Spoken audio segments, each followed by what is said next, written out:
that moment. Yeah. In a relationship, someone asks, well, just a simple question, but suddenly it feels like the air just thickens. And there are all these unspoken worries just sort of hanging there. Oh, definitely. It's that feeling that words, especially, with people we're really close to, they carry so much more weight than just the dictionary definition. Exactly. So, okay, let's unpack this, because today on the deep dive, we're diving straight into that whole feeling.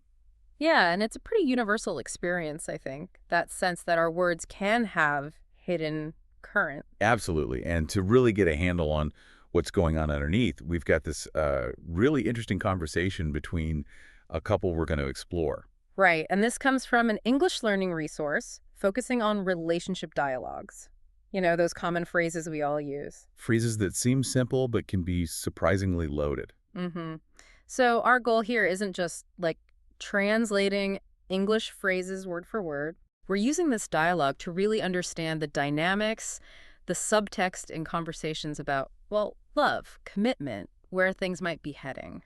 We want to get at those deeper insights beyond the literal meaning. Precisely. Okay, so the dialogue we're looking at kicks off with a really, really common one. Can we talk?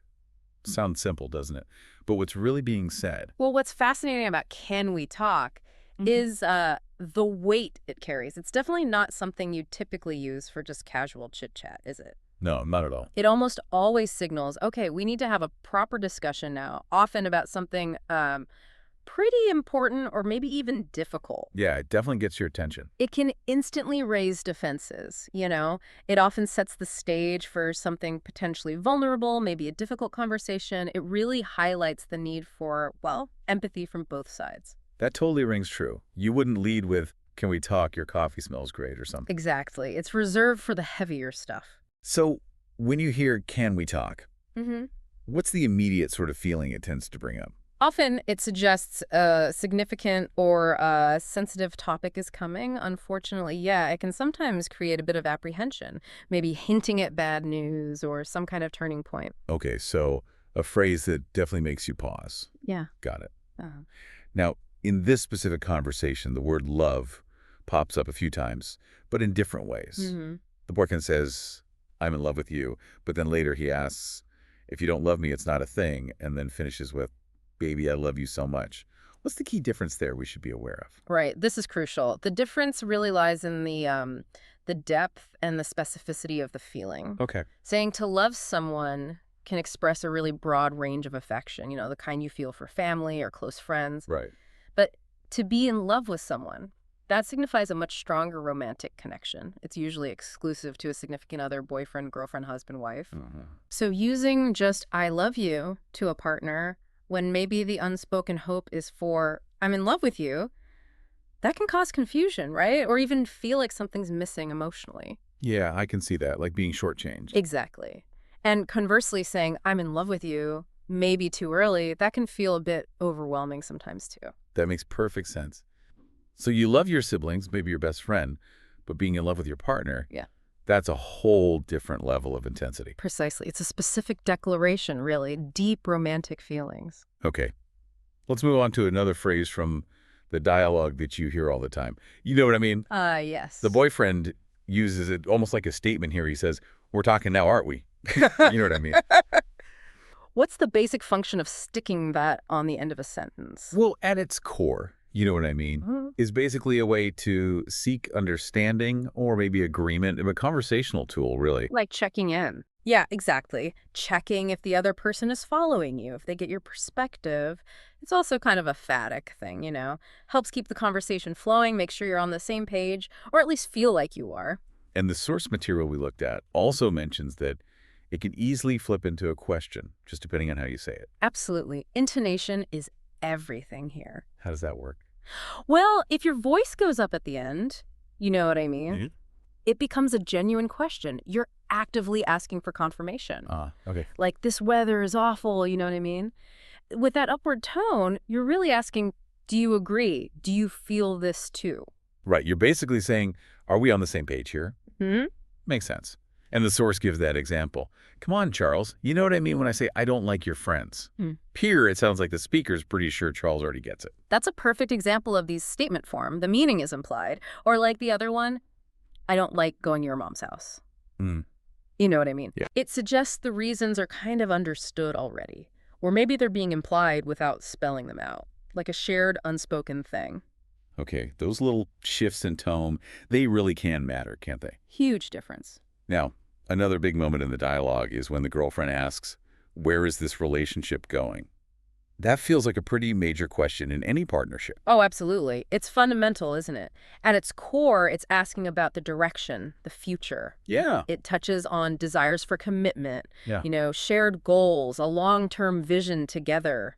Big stuff. And it's not just limited to romance, right? The source material gives other examples like, I'm unsure where my career is going Right. in this company. Or, we've been at this conference all day and I still don't know where it's going. Yeah. The core meaning is the same, asking about the anticipated path, the outcome, Right. whether it's a relationship, a job, or even just a meeting. Okay. Then there's that fascinating bit where the girlfriend says, maybe it's just time we, and then she just stops.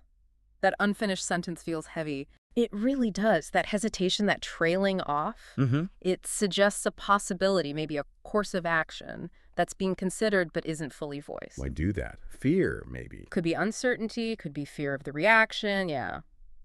The incompleteness leaves this huge gap, doesn't it? It invites speculation, maybe anxiety. And the source really drives home how dramatically the meaning changes depending on how that sentence could end. Totally. Like maybe it's just time we broke up versus maybe it's just time we talked about getting married. Or even something simple like ordered some food. The potential endings are just worlds apart. Yeah. And that really underscores how delicate and potentially pivotal that kind of incomplete thought can be. It Yeah. forces the other person to engage with that ambiguity, to fill in the blank, which can be, well, quite a powerful dynamic, sometimes uncomfortable. Definitely. Well, okay, later on the boyfriend reflects, we've had our laughs. It almost sounds a bit final, maybe. What's the basic meaning there, and how else could you phrase that with slightly different shades? Well, the basic meaning is pretty straightforward. Remembering good times, positive shared experiences, simple nostalgia, maybe. Okay. But as the source points out, you can subtly change the feel. If you say, we've had our ups and downs, that acknowledges a more complex history, right? Good times and challenging times. Right, not just the laughs. Exactly. Or you could say, we've had some wonderful moments, which maybe emphasizes specific, cherished memories, more positive focus. Makes sense. And then there's a phrase like, we've had our issues. That clearly signals, okay, there have been difficulties, disagreements. Yeah, definitely different vibes. Each phrasing just offers a slightly different lens on the shared past. This kind of brings us to a lighter part, but still really significant in relationship language. Pet names.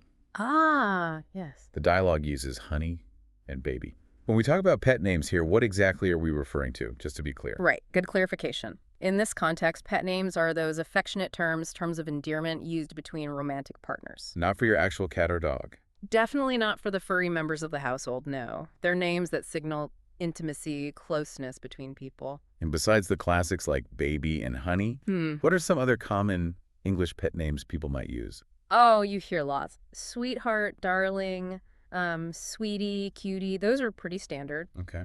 Then some people go for more playful, maybe even slightly cheesy ones, Yeah. like snookums or honey bunny, sweetie pie.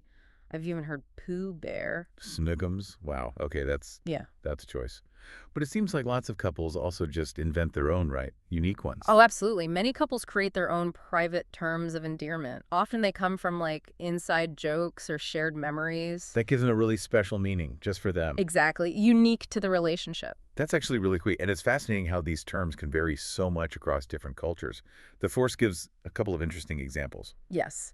Like in Spanish, gordo, which literally translates as fat or fatty, can actually be used as an affectionate nickname. Which sounds strange in English, obviously. Very strange. And in French, ma puce, which means my flea. My flea. Yeah. Again, a direct translation into English makes no sense for affection, but within French culture, it conveys that same feeling of endearment. Wow. It really shows how much language and affection are tangled up with culture, doesn't it? It really does. And actually, on that note, we'd love to hear from you, our listeners. What are some common pet names in your language? Pop over to our website and share them. We'd be Really interested to see the variety out there. Yeah, that would be fascinating to see all the different ways people express affection through these little names. Absolutely. So as we start to wrap up this deep dive, let's just quickly go over some of the key things we've sort of uncovered. Okay. We've explored how just a simple "can we talk" can signal something much bigger, often loaded with unspoken stuff. Mm-hmm. And the crucial difference between loving someone and being in love with them and what each implies. Right. We looked at the nuances of checking understanding with, you know what I mean? Mm. How the tone changes everything. And the weight behind that big question, where is this relationship going? Plus the power and the ambiguity of an unfinished thought, like, maybe it's just time we. Yeah, that hanging phrase. Yeah. And also reflecting on the past with things like we've had our laughs and how slight changes in wording alter the meaning. And finally, we dipped into the lighter side with pet names, exploring how those terms build intimacy. So here's maybe a final thought for you to mull over. Just consider the huge emotional power packed into these seemingly small words and phrases we use every single day. Yeah, they really can shape the course of our closest connections. Totally. So what other seemingly simple phrases do you think hold hidden depths in our daily interactions? Definitely something to think about.